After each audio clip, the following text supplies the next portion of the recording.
एक माँ सिर्फ अमीर आदमी से शादी करने के लिए अपने बेटे को छोड़कर किसी और के साथ चली गई। पीछे से छोटा बेटा माँ को रोकने के लिए दौड़ता रहा, लेकिन उसका छोटा सा शरीर भला चार पहियों वाली गाड़ी से कैसे मुकाबला करता। जीवित रहने के लिए छोटा लड़का सड़क पर गोभी बेचने लगा। एक दिन एक औरत उधर से गुजर रही थी। उसने ठंड से कांपते हुए बच्चे को देखा और उससे हाल पूछा। उसे पता चला कि बच्चा अपनी माँ द्वारा छोड़ा गया एक अनाथ है। वह दयालु औरत उसे गोद लेना चाहती थी।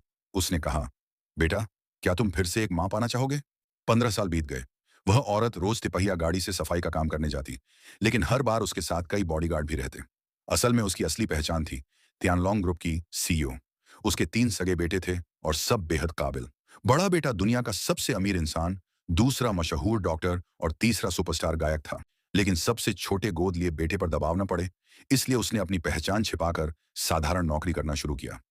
जब उसे लगा कि समय आ गया है, तो उसने अपना पैतृक जेड का लॉकेट निकालकर बेटे को जन्मदिन का तोहफा देना चाहा और अपनी असली पहचान बताने की सोची।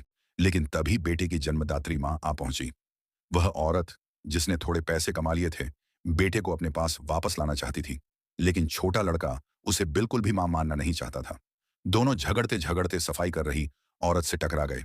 जन्मदात्री मां ने अकड़कर व्यवहार किया, मगर लड़के ने तुरंत अपनी गोद लेने वाली मां को पहचान लिया।